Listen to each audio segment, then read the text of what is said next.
The Negro League stats now count towards MLB stats? That's not a question. That is a statement, and you will find out why on today's Dinging Corners video.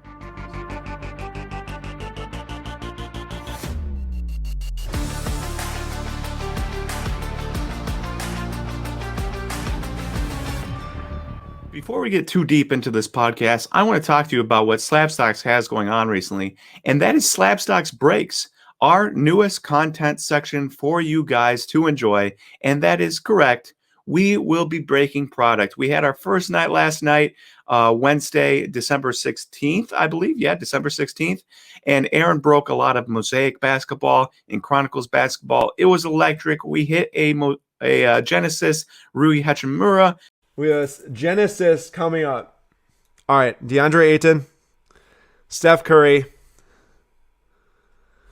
Rui Hachimura, Genesis, Mosaic rookie. Oh my gosh, let's go. Woo! Let's go! Which was really exciting. The chat was going crazy. So many people talking to each other. We raised a lot of money for one of a charity that is really close to Aaron with Camp Kasem, which was very exciting to see. Completely unexpected, and yet we have the best followers in the world, you guys, who raised over $350 for Camp Kasem out of just the generosity of their hearts. So an electric atmosphere for our first break. And we've got more breaks coming up. So let me show you by screen sharing here. And so you can also see how to join. So if you go to slabstocks.com, you'll see it right here. We've got it. And you can go to my cart over here in the right-hand corner. You click on it and there's nothing there. And you say, what in the world? Well, you click return to shop. And then you can get to the page that has the breaks. And so you're seeing here on Saturday, we've got Select Soccer, which Aaron will be heading up. And we've got a Random Team Ultimate Bowman that I'll be heading up. And the Ultimate Team, very exciting. We've got a box of Bowman Draft, which just came out. We've got a 2 inner boxes of Bowman Chrome Hobby Box that came out a couple months ago. Pretty exciting. You're looking for like Ronald Acuna's brother in that. And then we've got a couple boxes of Bowman Mega. Jason Dominguez mega cards that you can get out of there. And then we've got an entire gravity feed box of Bowman baseball, which is also exciting because, again, Jason Dominguez, Bobby Witt Jr., Robert Posson, guys like that. Pretty incredible opportunity. I am super excited to rip for you guys. If you guys are watching Dinging Corners right now, I will be ripping this product, trying to talk to the best of my ability about the players while we go on, making it an enjoyable atmosphere. Aaron will be trying to make it an enjoyable atmosphere for Select Soccer. And we'll see where the day takes us. So that is on Saturday. I believe I will be starting ripping at 11 as long as everything sells out. Thank you all, everyone, for listening to this ad. Welcome, everyone, to Dinging Corners, a baseball podcast powered by Slabstocks. I'm your host, Nate, and today we are going to be talking about the big news in baseball today. And this today is Wednesday, December 16th. And that big news is not some free agent signing. It's not a trade. It's not a waiver claim. It's not a release. It's about the Negro Leagues, the Negro Leagues that have not been played since the 50s, I believe.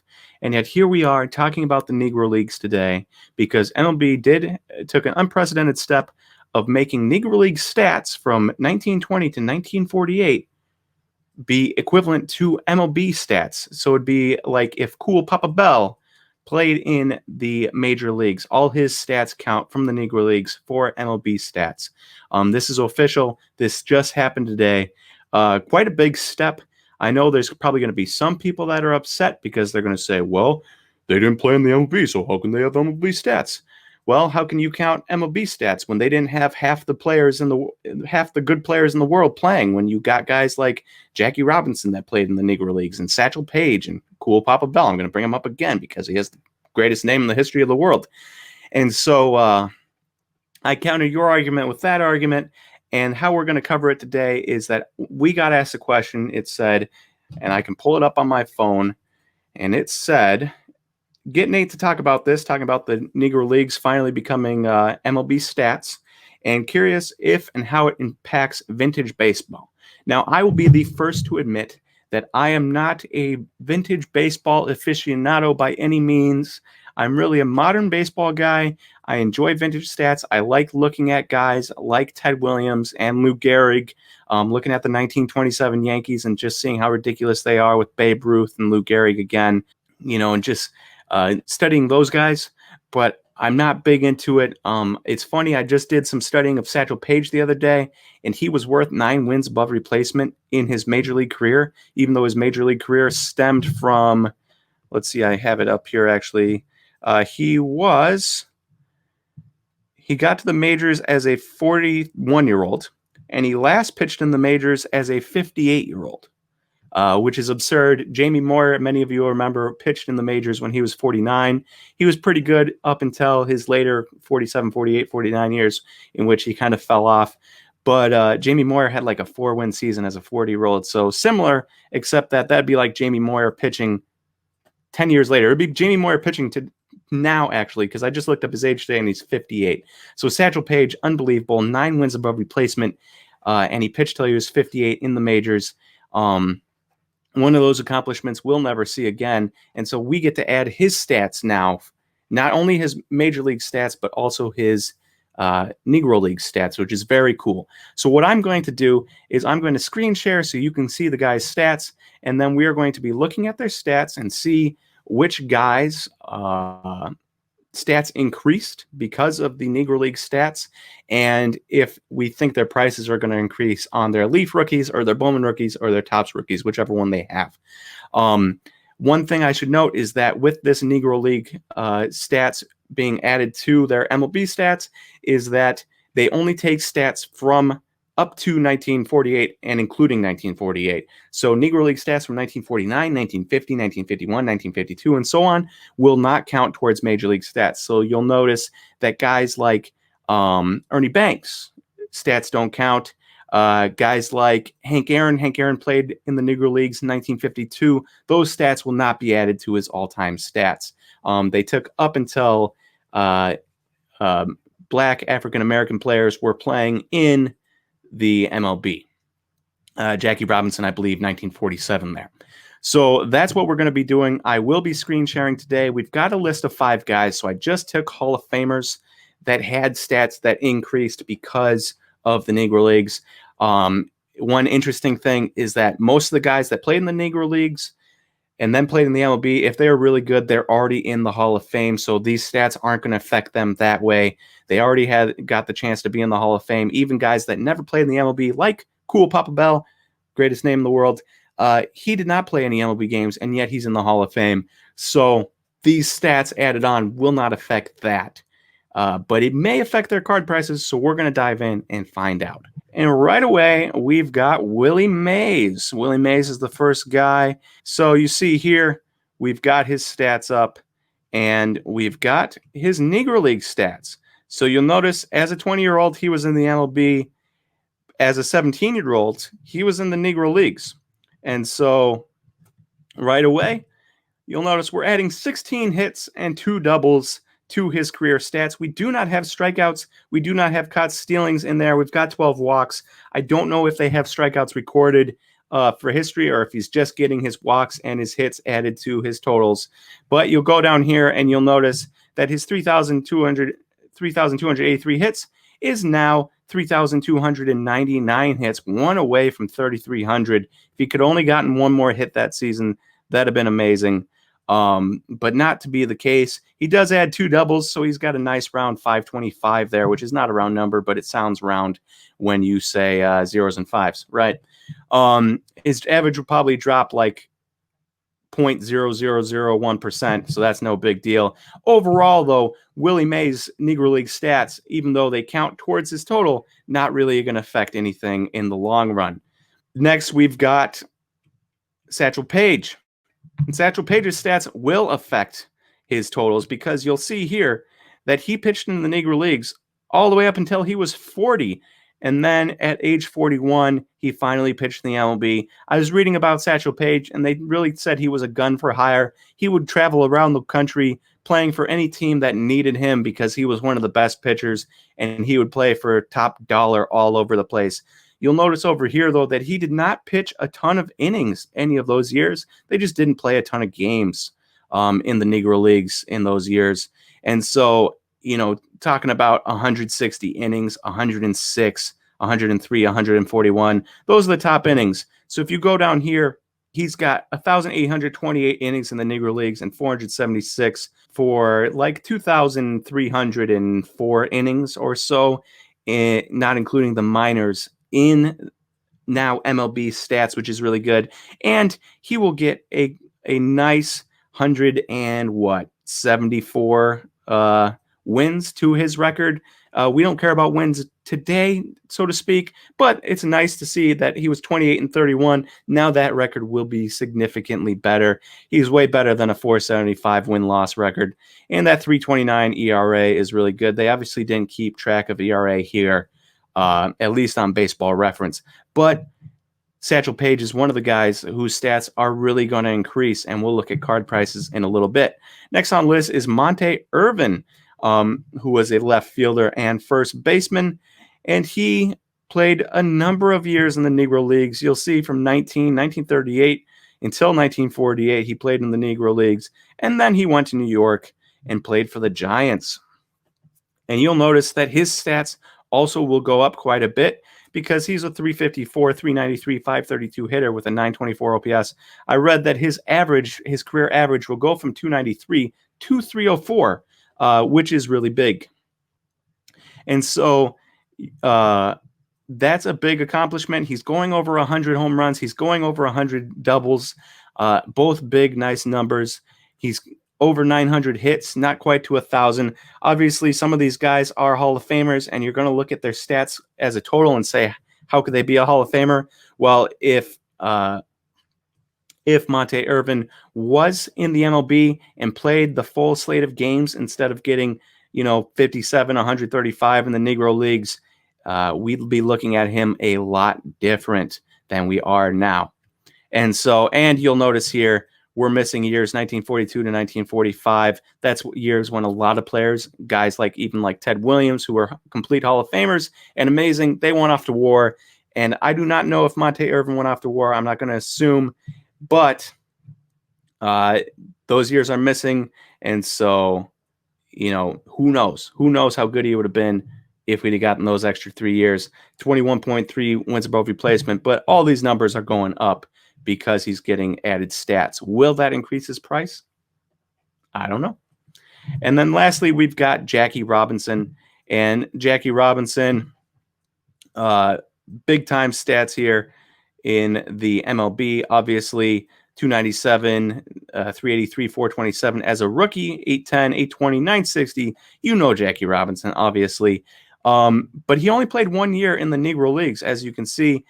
He had 24 hits, 4 doubles, 1 triple, 1 home run. And so if you go down to his career stats, you're adding a number of hits and a couple extra base hits. But overall, it's not going to do much to move the needle whatsoever. And so that's the thing about these stats, is that the guys that aren't Hall of Famers aren't going to be Hall of Famers, even if you include the MLB Negro League stats, because they could have already been Hall of Famers because they're already counting those stats. So the guys that are already Hall of Famers, by and large, these stats are not going to change the narrative on them too much, and therefore probably won't change the narrative on their price, so to speak. And so we're looking at prices here, and Monte Irvine, he's got a 1951 Bowman rookie. And here you go.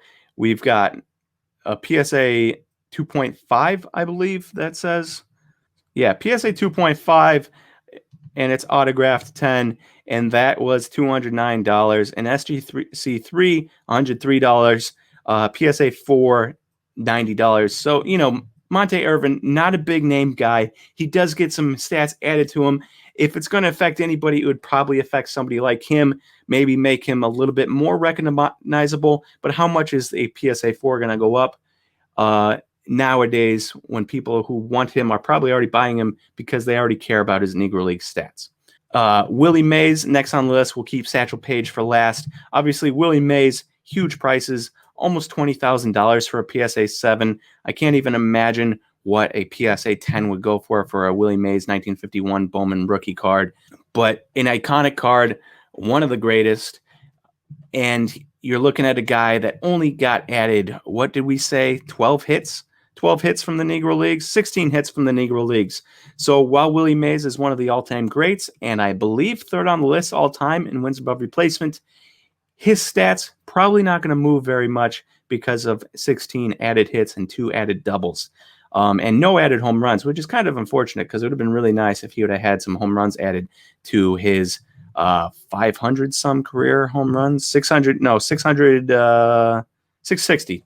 I should have known that off the top of my head. I did not. So Willie Mays also probably not going to move too much because of these stats. Next would be Jackie Robinson, and Jackie Robinson has a Leaf rookie from 1948. And these cards are absurdly expensive. Obviously, you're looking at an SGC 7.5, and I just went shipping highest price to the lowest. SGC 7.5, $65,000 for a Jackie Robinson SGC 7.5. That's an incredible price. $32,000 for a PSA 6. Jackie Robinson also, he did not add that many hits. It was 20-some hits, and 24 hits, 4 doubles, 1 triple, 1 home run. That's not going to move the needle for Jackie Robinson's career stats, and it's probably not going to move the needle for his prices. It's not getting him into the Hall of Fame. He's already a Hall of Famer. So by and large, most of these guys, prices I don't see moving because of this announcement. The one guy where I do think prices could move, and then also I should be looking up Bob Gibson, 1959 Bob Gibson. So Bob Gibson, PSA 8, $3,899 here. That's a big card.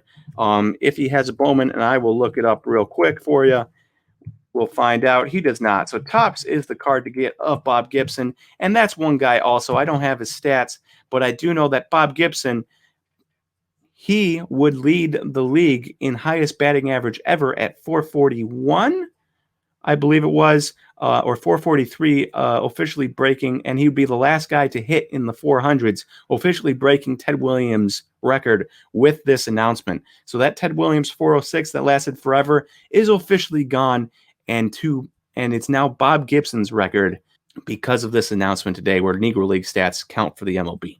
As for Satchel Paige, now let's get to Satchel Paige, the one guy that I really wanted to talk about. You'll see that obviously he's adding so many innings to his career. He's got 2,300 career innings now in the major leagues. He's got 174 wins in his career now, which are both big numbers. They didn't count ERA, but I imagine he's in WAR with the Negro Leagues, but I imagine they're insane. He's already a 9-win above replacement player with, age 40 onwards. And so you add all these stats in, and all of a sudden he becomes a surefire Hall of Famer, maybe one of the best pitchers of all time. And you're looking at prices here, and a Patchel Sage Leaf PSA 3.5, $32,000 on October 13th. Obviously, not a ton of cards here. We had a 1949 Leaf non-PSA, $67. It's one of those things where I guess the 48 Leaf and the 49 Leaf, and I haven't done a ton of research into this, so correct me if I'm wrong. It's not my forte, but it's got to be 48 Leaf. This is from PWCC, and the slab is right here. So I don't know if the 48 Leaf card and the 49 Leaf card look the same, or if they're just mistaking it. But I do think that card is where some room could grow with these stats. The one thing I question is if people that are already collecting Satchel Paige, they're already going to care about his Negro League stats. They're not just focusing on his MLB stats here. They're not going to be too concerned about that. You don't get to $32,000 for a 9-win above replacement guy, even if he was 40 years old when he started his MLB career, and if he last pitched as a 58-year-old for 3 innings. So my conclusion to all this is it's very cool. It gives a lot of guys major league stats and gets them into major league record books, and it's long overdue for plenty of American men in this country. But for card prices, I don't think it does much. Maybe Satchel Paige, and yet still people are spending outrageous prices. And then maybe Bob Gibson, because now he holds records that were previously owned by Ted Williams, and that might mean something to some people. Otherwise, I just don't see it affecting too much. Obviously, you may disagree with me. Let me know in the comments. Again, vintage is not my forte. I'm really modern, but with the big news on the Negro Leagues today, I felt like it deserved its own video, which is why we covered a little bit differently than our normal videos here. Anyways, thank you all for listening to this Dinging Corners today, and I hope you have a good rest of your week.